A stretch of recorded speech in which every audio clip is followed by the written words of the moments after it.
Seguimos haciendo el recorrido en este marco de aprendizaje que nos hemos propuesto para plantear este 1 de mayo desde un contexto que tiene que ver con la realidad de los trabajadores en un proceso de dificultad que realmente nos impacta de manera negativa a todos en todos los ámbitos y en todos los sectores.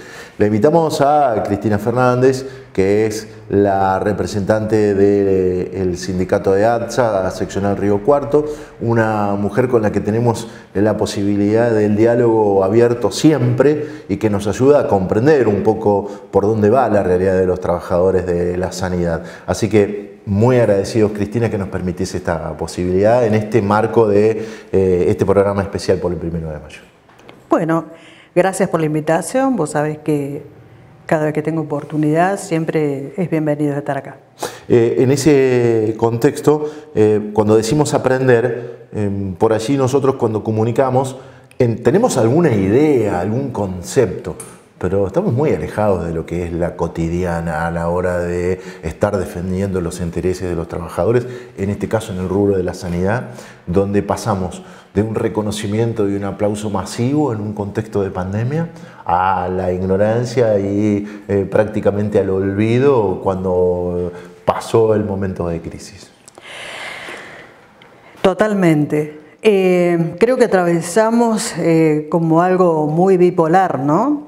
En este momento, en el contexto donde las empresas privadas están atravesando dificultades, no nos olvidemos en el contexto político-económico que estamos viviendo y atravesando, eso nos dificulta mucho a la hora de la paritaria, cuando son empresas que dependen totalmente de la seguridad social, de las prepagas y de las obras sociales sindicales. Y en ese cuadro, donde vos tenés la disminución de trabajo genuino, pymes que cierran, lo que está pasando con el retroceso de los aumentos en los aportes, es complejo a la hora de sentarse a discutir el salario que los trabajadores de la sanidad necesitan. Cuando hablamos de esto tenemos que poner sobre la mesa los factores fundamentales. Por un lado vemos que se ha liberado el cobro de la cuota de las mutuales, pero por otro lado vemos cómo está golpeado todo el sistema de salud público y a partir de ahí esto también mengua la realidad de la demanda en la actividad privada que vive precisamente del aporte de las mutuales, y las mutuales cuando están sindicalizadas parece que están atravesadas por el demonio, y esto hace que hace un marco de confusión bastante importante y eso les impacta absolutamente negativamente a ustedes. Sí, yo creo que mira, nosotros somos un sindicato y la obra social nuestra es que siempre fue administrada por los trabajadores, jamás la hemos vendido ni tercerizado, siempre la hemos administrado nosotros con las dificultades y la coyuntura nacional. A mayor leyes para todas que muchas veces no venían acompañadas con el financiamiento debido. Yo sí cerebro de que ha habido una época en donde todos tenían que estar con la igualdad ante la salud y mucho menos con el bienestar cuando estamos hablando de la vida misma, ¿no?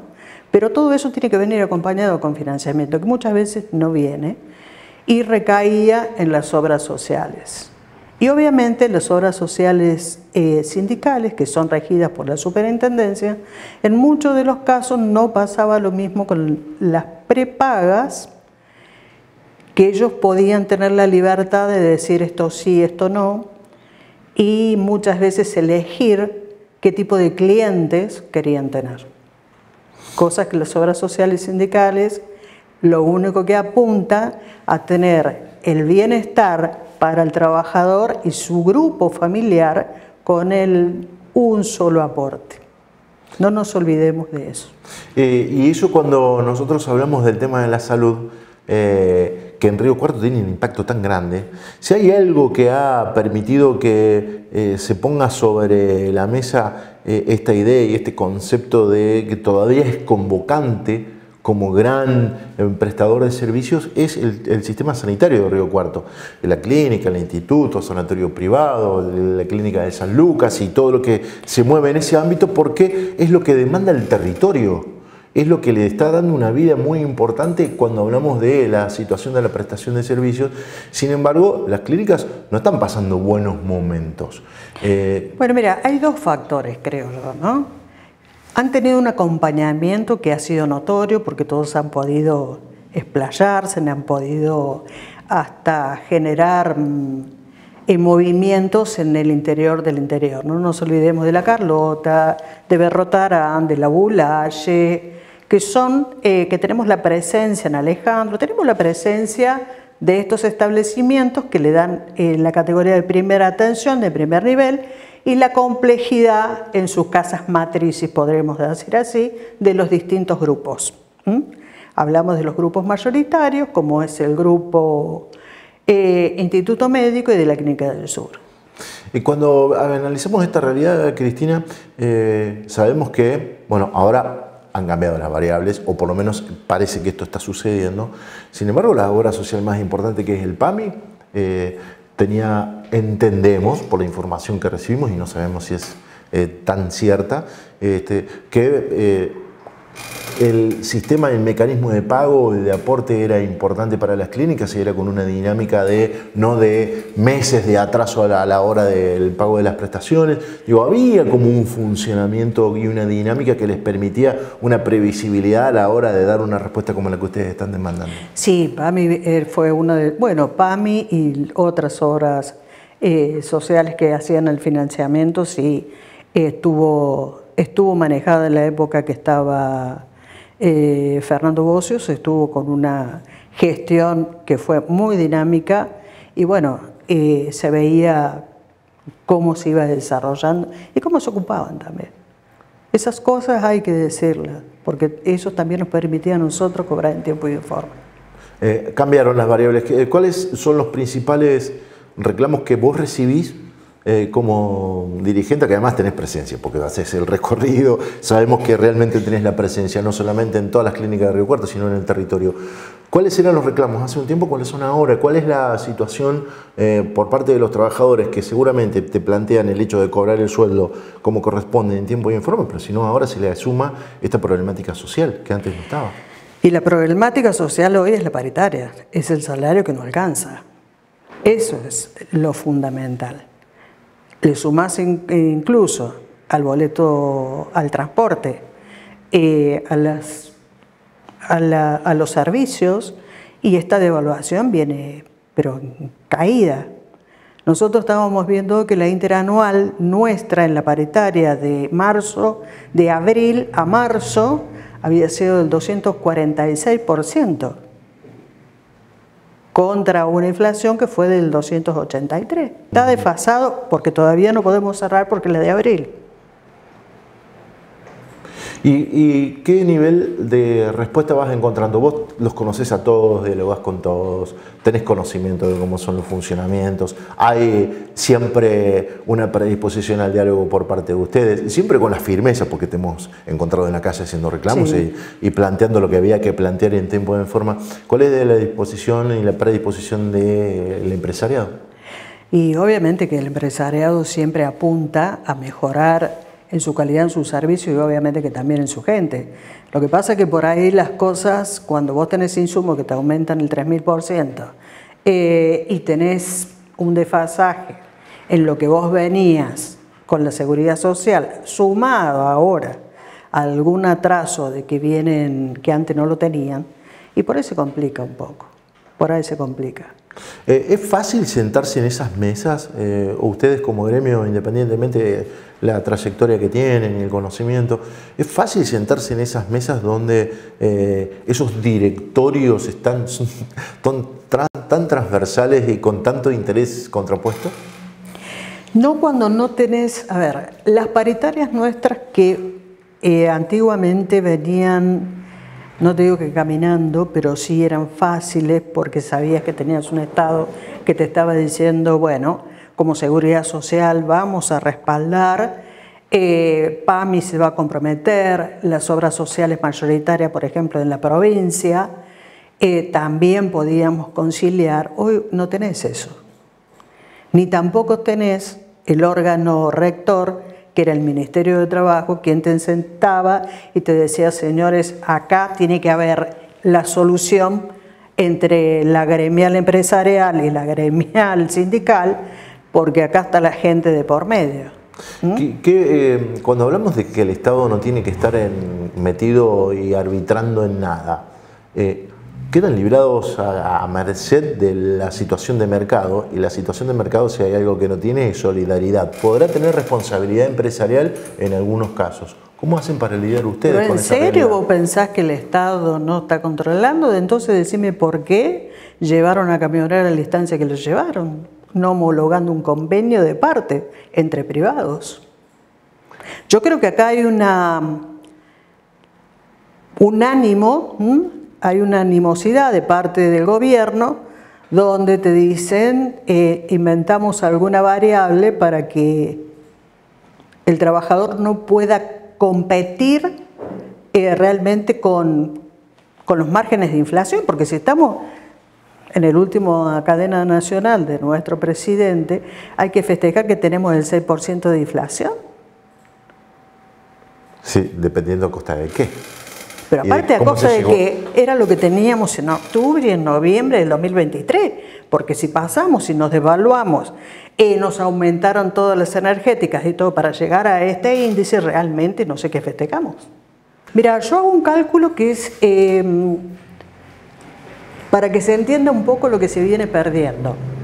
Nosotros necesitábamos 193 pesos para realizábamos la compra de una canasta familiar básica. Eso lo necesitábamos en el 2023. 193.000 pesos. 193.000 pesos. Hoy los mismos productos necesitamos 745. Los mismos productos que son de una canasta básica en nuestro salario. ¿Y cuán cerca están de ese número? Y estamos medio lejos. ¿En cuánto está hoy? Hoy un básico lo tenés en 543. O sea, hay un desfasaje casi del 40%. Hemos perdido el 42%. Y tu gremio en particular está compuesto mayoritariamente por mujeres. Y la realidad indica que además la mayoría de esas mujeres son jefas de familia. Son jefas de hogares, realmente. Y esto sumado a los alquileres. No te olvides de eso. Los alquileres, ir a trabajar, los servicios y alimentarse,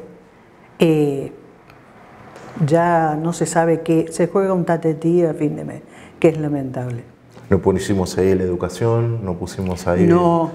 servicios? No, nada de eso todavía. Nosotros necesitamos hoy por hoy tener un básico de 780 como para empezar a decir, puedo, aunque sea, acomodarme a tener un alquiler, a ir a trabajar y poder alimentarme. No hablamos ni de vestirse ni que te enfermen. La perspectiva, el horizonte, ¿es tan negro como nos imaginamos? ¿Cuál es tu mirada? ¿Cuál es tu expectativa?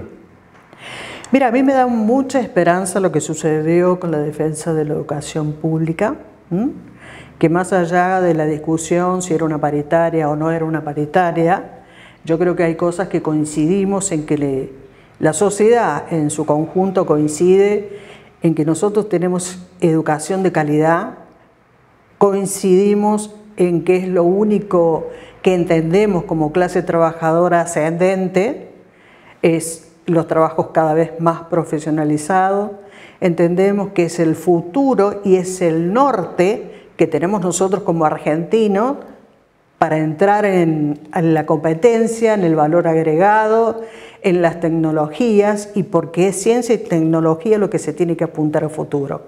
Y eso, sin la educación pública, que es la que nos permite un estado de igualdad, donde todos podamos algún día proyectar que nuestros hijos, que nuestros nietos estudien, eso es lo que tenemos que defender.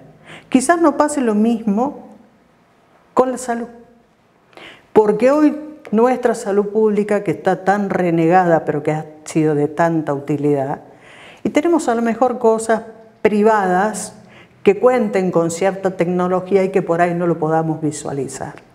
Pero creo que son dos pilares educación y salud pública, gratuita y de calidad. La idea es aprender, por eso te invité. Siempre que podemos conversar nos abrís ventanas que nos implican el desafío después de ir a hurgar a ver de qué nos estabas hablando y qué nos estabas contando. Así que es muy importante para nosotros tu presencia. Es difícil tu agenda, pero lo vamos logrando.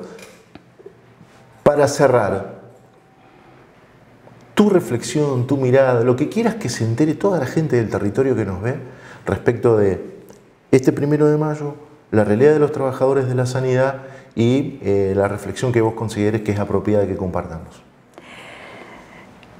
Es difícil por ahí, uno cuando hace y piensa en el recorrido y por qué llegamos hasta acá, ¿no? De decir,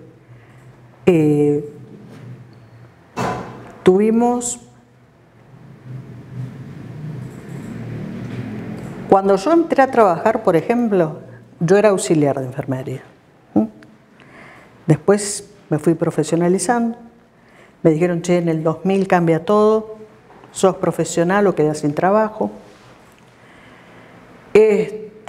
Fuimos evolucionando, transitamos lo que fueron los 90, transitamos la hiperinflación, transitamos un montón de etapas donde pensamos que habíamos aprendido, que teníamos la lucidez para decir dónde nos queda el norte o dónde tenemos que apuntar para que ya salimos de ser trabajadores, nos convertimos en trabajadores profesionalizados y ahora teníamos que ir a escalar para tener un mejor salario que representara lo que nosotros somos. La tecnología nos abrió un paraguas enorme, que tuvimos que aprender sistemas, tuvimos que aprender de bombas, tuvimos que aprender un montón de cosas que antes no había, y en poco tiempo. Pero cuando nos toca la arista política, es como que vamos a apagar la luz de todas esas oportunidades que vinimos recorriendo para tener un mejor futuro. Hoy tenemos que estar discutiendo salarios, pero antes tenemos que recuperar a empresas que se vienen cayendo porque no pueden pagar los insumos, porque el monopolio del oxígeno tampoco les permite respirar, porque no pueden pagar la energía, no pueden pagar cosas que son básicas para funcionar. Y sin la presencia del Estado que te diga, che, regulemos los aranceles de PAMI, regulemos los aranceles de las provinciales, regulemos aranceles como para que podamos existir. Lamentablemente hay muchos mercados que a lo mejor en salud vamos a cambiar de actores, pero van a ser actores que no van a ser convenientes para nosotros, sino que van a ser empresas extranjeras que van a venir, se van a instalar y te va a decir, tu salud va a costar tanto. Si vos podés lo haces y si no, no. Y le importa muy poco el sentido de pertenencia. ¿Cómo lo tenemos en Latinoamérica? Hay cosas que hay que empezar a discutir. Hay cosas que hay que empezar a discutir, nos dice Cristina Fernández, la secretaria general de ATSA. Hay tantas cosas sobre las que tenemos que empezar a discutir, pero también sobre las que tenemos que empezar a manejar información. Y la información la vamos a ir manejando en la medida que lo tratemos con la responsabilidad que nos imponemos como medio de comunicación y que ojalá se multiplicara en todos los ámbitos para que precisamente la comunidad, para que la sociedad, los que ustedes nos están viendo ahí ahora, tengan herramientas para poder analizar y para poder comprender de qué estamos hablando.